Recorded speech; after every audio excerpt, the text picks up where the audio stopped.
इस गरुड़ पुराण अध्याय 13 भाग 2 को जो भी सुनता उसका जीवन धन्य हो जाता है, तो इसे पूरा सुनिए। तो शुरू करते हैं। तदनंतर सुवर्ण की शलाका से प्रेत के पिंड को 3 भागों में विभक्त करके पितामह आदि के पिंडों में पृथक पृथक उसका मेलन करे, अर्थात एक भाग पितामह के पिंड में, दूसरा भाग प्रपितामह के पिंड में तथा तीसरा भाग वृद्ध प्रपितामह के पिंड में मिलाएं। हे तार्क्ष्य, मेरा मत है कि माता के पिंड का मेलन पितामही आदि के पिंड के साथ और पिता के पिंड का मेलन पितामह आदि के पिंड के साथ करके सपिंडीकरण श्राद्ध संपन्न करना चाहिए।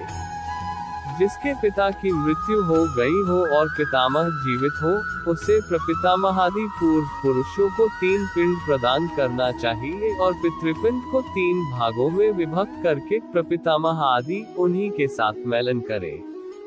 माता की मृत्यु हो जाने पर पितामही जीवित हो तो माता के सपिंडन श्राद्ध में भी पितृ सपिंडन की भांति प्रपितामही आदि में मातृपिंड का मेलन करना चाहिए, अथवा पितृपिंड को मेरे पिंड विष्णु जी के में और मातृपिंड को महालक्ष्मी पिंड में मिलाएं।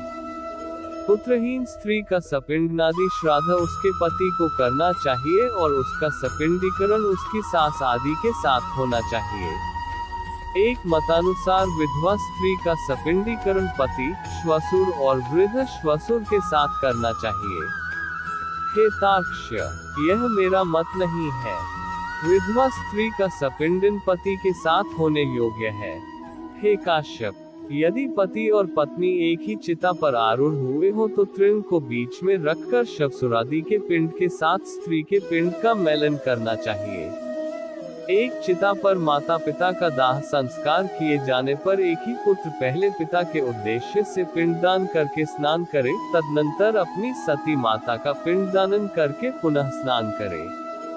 यदि 10 दिन के अंतर्गत किसी सती ने अग्नि प्रवेश किया है तो उसका शय्यादान और सपिंडन आदि कृत्य उसी दिन करना चाहिए जिस दिन पति का किया जाए।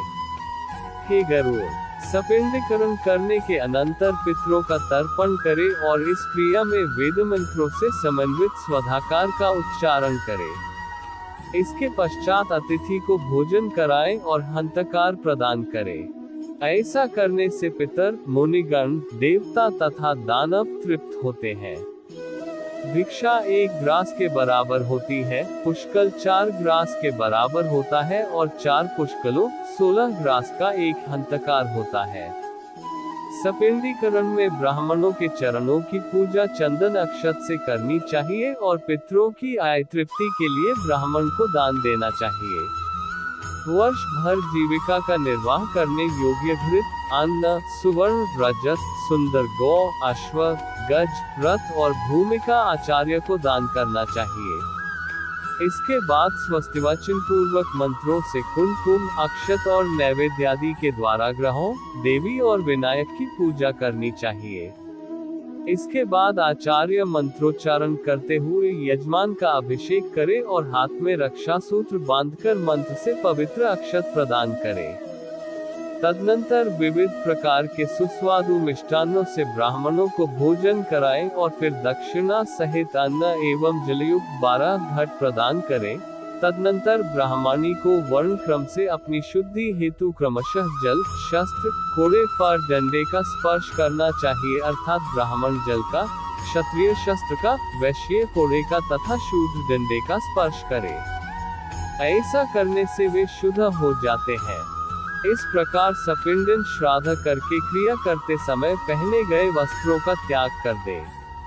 इसके बाद श्वेत वर्ण के वस्त्र को धारण करके शय्यादान करे। इंद्र सहित सभी देवता शय्यादान की प्रशंसा करते हैं, अतः मृतक के उद्देश्य से उसकी मृत्यु के बाद अथवा जीवन काल में भी शय्या प्रदान करनी चाहिए। शय्या सुदृढ़ काष्ठ की सुंदर एवं विचित्र चित्रों से चित्रित, दृढ़, रेशमी सूत्रों से बनी हुई तथा स्वर्ण पत्रों से अलंकृत हो। श्वेत रुई के गद्दे, सुंदर तकिए तथा चादर से युक्त हो तथा पुष्प, गंध आदि द्रव्यों से सुवासित हो।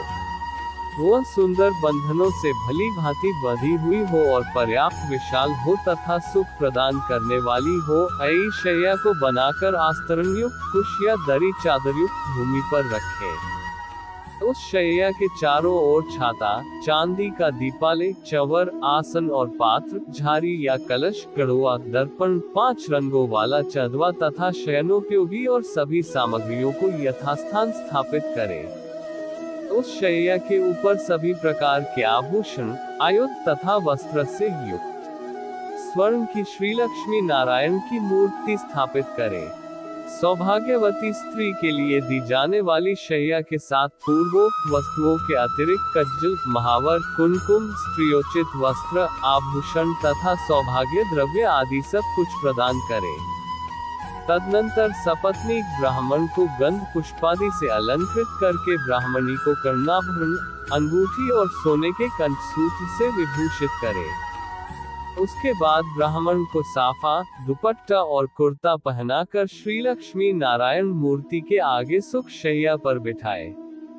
यम मार्ग में अत्यंत प्रचंड आतप होता है, जिससे मनुष्य जलता है। छाता दान करने से उसके सिर पर सुंदर छाया हो जाती है। जो जूता दान करते हैं, वे अत्यंत कंटकाकीर्ण यमलोक के मार्ग में अश्व पर चढ़कर जाते हैं। हे खेच, वहाँ यम मार्ग में शीत, गर्मी और वायु से अत्यंत घोर कष्ट मिलता है। वस्त्रदान के प्रभाव से जीव सुखपूर्वक उस मार्ग को तय कर लेता है।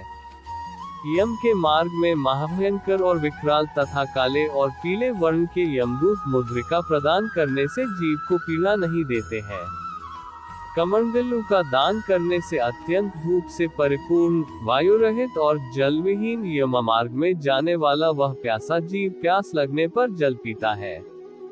मृत व्यक्ति के उद्देश्य से जो ताम्र का जल पात्र देता है, उसे 1000 प्रपादान का फल अवश्य ही प्राप्त होता है।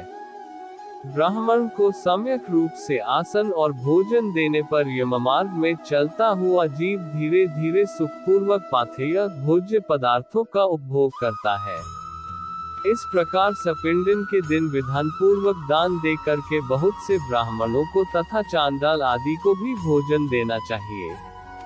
इसके बाद वर्ष के पूर्व ही 12वें दिन सपिंडन करने पर भी प्रत्येक मास जलकुंभ और पिंडदान करना चाहिए। हे खग, प्रेत कार्य को छोड़कर अन्य किसी कर्म का पुनः अनुष्ठान नहीं किया जाता, किंतु प्रेत की अक्षय तृप्ति के लिए पुनः पुनः पिंडदान आदि करना चाहिए। अतः मैं विशेष तिथि पर मृत्यु होने वाले जीव के मासिक, वार्षिक और पाक्षिक श्राद्ध के विषय में कुछ विशेष बात कहूँगा। पूर्णमासी तिथि पर जो मरता है उसका उनमासिक श्राद्ध चतुर्थी तिथि को होता है, और जिसकी मृत्यु चतुर्थी तिथि को हुई है, उसका उनमासिक श्राद्ध नवमी तिथि को होता है। नवमी तिथि को जिसकी मृत्यु हुई है, उसका उनमासिक श्राद्ध रिक्ता तिथि चतुर्दशी को होता है। इस प्रकार पाक्षिक श्राद्ध 20वें दिन करना चाहिए। तो आज के वीडियो में बस इतना ही। धन्यवाद।